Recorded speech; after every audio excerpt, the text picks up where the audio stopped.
Hindi ko to binili guys. Pinulot ko lang to sa puno. Nanghinayang kasi ako. Kasi ang daming mga nangahulog. Ang lakas kasi ng hangin kaya ang daming nahulog. Ayan. Dami. Mayroon pa dito.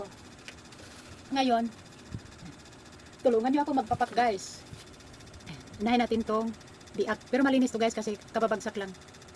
Tumambay kasi ako doon sa puno. Kada may bumagsak, pinupulot ko. Payag naman yung may-ari. Hindi namin to mangga. Hindi namin puno. Umayag lang yung may-ari. Kasi may masasayang guys.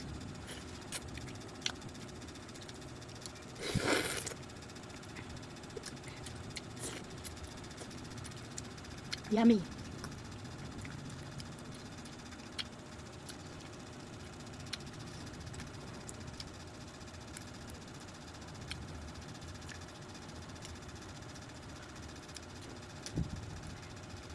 Dati guys, yung nagtitinda pa ako ng ice candy. Ang binubuksan pa namin ang freezer namin. Nagtitinda ako ice candy, makalibre ako ng mangga. Pag ganitong panahon na tagbunga mangga. Pinupulot ko lang yung mga nangahulog kasi sayang eh. Tapos ginawa ko mangga. Ang ginawa ko ice candy. Sarap guys.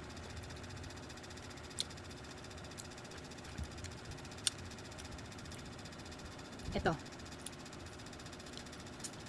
Talaga pag ako'y kumain guys, walang nasasayang. Sinisip-sip ko pati balat.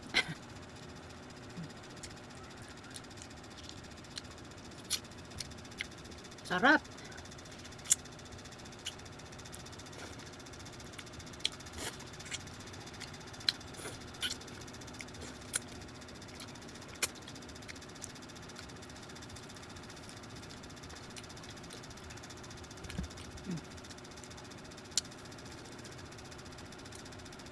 Sarap kasi may mga dumidikit pa.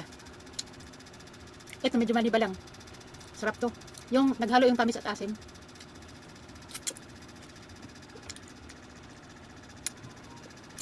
Sarap talaga nga naman. Kaya gusto ko yung ganitong panahon na tagbunga. Makalibre ako ng mangga.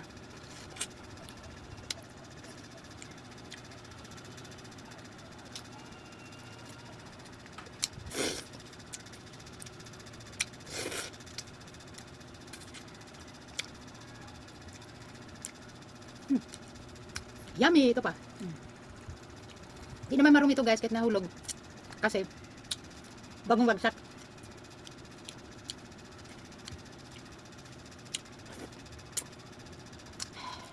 Sarap talaga. Ito na almusal ko.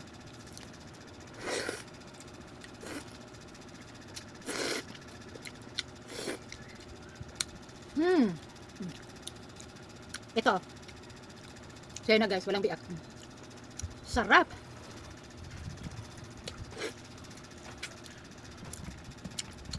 Dami pa guys, oh.